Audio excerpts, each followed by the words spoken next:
Hello மக்களே! இந்த வீடியோல என்ன பார்க்க போறோம்னா, கிராமத்தில இந்த மழை கொட்டி தீர்க்கறதுனால என்னென்ன பிரச்சனைகள்லாம் ஏற்படுது? எப்படி மழை பெஞ்சிருக்கிறதுங்கிறது தான் இந்த வீடியோல பார்க்க போறோம். வாங்க வீடியோக்குள்ள போலாம். பாருங்க எவ்வளோ தண்ணி போயிட்டுருக்குதுன்னு பாருங்க. இந்த வீடியோ நாங்க ஷூட் பண்ண டைம் பார்த்தீங்கன்னா, திங்கட்கிழமை 20ஆம் தேதி 2024 9 மணி அளவுலங்க. கிட்டத்தட்ட ஒரு 2 மணி நேரம் பயங்கர ஸ்ட்ராங்கா மழை பெஞ்சது. கிட்டத்தட்ட ஒரு 3, 4 இன்ச்சு 3 டூ 4 இன்ச்சு மழை இருக்குன்னு சொன்னாங்க. பாருங்க நீங்க பார்த்தாவே தெரியும். முன்னாடி பார்த்துட்டு இருக்கிறது கோழி பண்ணை நமக்கு தெரியுது. அந்த பில்லர் செட்டு தெரியுது இல்லைங்களா? அதுக்கு போகிற வழி சரி இவ்வளோ மழை பெஞ்சிருக்கு. எப்படி தான் இருக்குது? கோழி பண்ணையெல்லாம் என்ன பண்ணுறது? கரண்ட்டு வேறு போயிடுச்சு. என்ன சுச்சுவேஷன் தெரியலையே! இவ்வளோ மழை பெய்யுதுன்னு போய் பார்க்கலான்னு பார்த்தேங்க. பாருங்க எப்படி ரோடே தெரியாத அளவுக்கு வெள்ளம் போகிற மாதிரி இப்போ வயலும் ரோடும் ஒன்றா இருக்குது. அதாவது கோழி பண்ணைக்கு போகிற ரோடும் வயலும் ஒரே மாதிரி தெரியுது இல்லைங்களா? பாருங்கள் அதெல்லாம் யூட்டர்ன் போட்டு அந்த தடமே ஃபுல்லாக ஆற்று தண்ணி மாதிரி போய் போகுது. நாங்கள் எங்கள் லைஃப்பில் இது நாள் வரைக்குமே இந்த மாதிரி ஒரு தண்ணியை நாங்கள் இவ்வளோ வேகமாக போகிற மாதிரி நாங்கள் பார்த்ததில்ல. இதுதான் ஃபஸ்ட் டைமு. இது உங்களுக்காக இதை வீடியோவாக கொடுக்கணுன்னு தான் அந்த மலையிலையும் நாங்கள் காரை எடுத்துகிட்டு போயிட்டு ஷூட் பண்ணிகிட்ருக்கோம். பாருங்கள் இப்போ பாருங்களேன், கோழி பண்ண அந்த சைடு, இந்த பக்கம் ரோடு, அந்த பக்கமும் ரோடு, இந்த பக்கம் வீட்டுக்கு ஒரு ரோடு. எப்படி வெள்ளம் அடிச்சுட்டு இந்த ரிவர்லாம் போகலிங்களா அந்த மாதிரி நாங்கள் லைஃப் டைம்லேயே இதாங்க ஃபஸ்ட் டைமு. எங்கள் முன்னாடி ஜென்ரேஷன் தாத்தா பாட்டியெல்லாம் இந்த மாதிரி பார்த்துருப்பாங்கன்னு நினைக்கிறேன். ஆனால் நாங்கள் இப்போ தான் பார்க்குறோம்.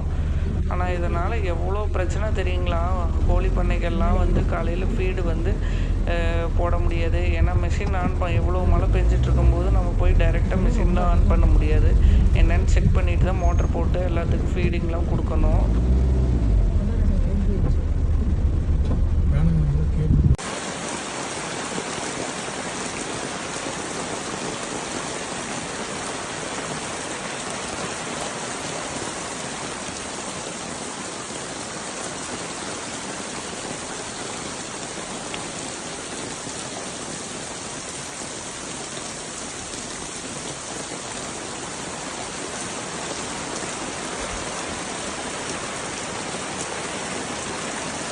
அடுத்தது காலையில் எந்திரிச்சு பார்த்தா குட்டையை பார்த்திங்கன்னா பாருங்கள், வயல்வெளியும் குட்டையும் ஒரே மாதிரி இருக்குது. இந்த குட்டையில் நீர் தேக்கத்துக்காக வச்சுருப்பாங்க.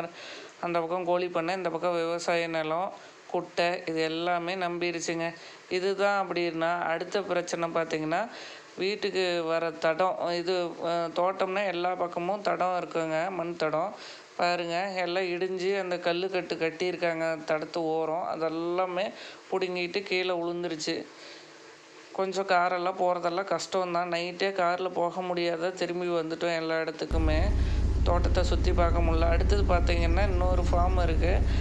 அது பக்கத்தில் பார்த்திங்கன்னா மெயின் ரோடு. அந்த மெயின் ரோடு பக்கத்தில் ஏரி. அதிலேருந்து ஃபுல்லாக தண்ணி வருதுங்க. அந்த ஏரிக்கரையிலேருந்து வண்டியே போக முடியாத அளவுக்கு தண்ணி. பாருங்கள் அதெல்லாம் இந்த கால்வாயில் போகுது. கிராமத்தில் எவ்வளோ பிரச்சனை நடக்குதுன்னு மட்டும் இந்த வீடியோவில் பாருங்கள். மழை பெஞ்சா கோழி பண்ணை அதிகம்னு சொன்னேன் இல்லைங்களா? ஒரு நாளைக்கு போன மாதம் அடித்த வெயிலில் 200 to 300 கோழி ஒவ்வொரு பண்ணையிலையும் இறந்துருக்குங்க. டெய்லியும் நான் சொல்கிறது பர் டே. அப்படின்னா பார்த்துக்கோங்களேன் எவ்வளோ லாஸ் இருக்குன்னு. அதே மாதிரி விவசாயிகளுக்கு பார்த்திங்கன்னா இந்த டைம் எல்லோரும் குச்சிக்கிழங்கு வைக்கிற டைமு. அதுதான் சீசன் இப்போது. அதுவுமே பார்த்திங்கன்னா சின்ன சின்ன குச்சியாக வைக்கும் போது அடித்த வெயிலுக்கு அந்த தளைஞ்சு வந்ததெல்லாம் கருகி வெயில்லையே செத்து போச்சு. தண்ணி இருக்கிறவங்க எப்படியே சமாளிச்சிட்டாங்க. தண்ணி இருந்துமே கஷ்டம்தான், காப்பாற்ற முடியல. இது தாங்க கிராமத்து நிலவரம். விவசாயிங்க எவ்வளோ கஷ்டப்படுறாங்க பாருங்கள். உண்மையாலுமே நம்ம விவசாயிகளுக்கு ஒவ்வொருத்தருக்குமே வந்து சல்யூட் அடிக்கணும்.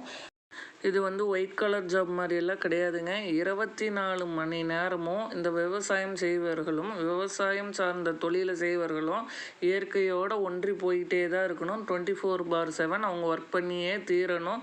சேஃப்டியை பார்த்துக்கிட்டே தான் இருக்கணும். இதுதான் ஒவ்வொரு விவசாயியோட நிலவரமும்.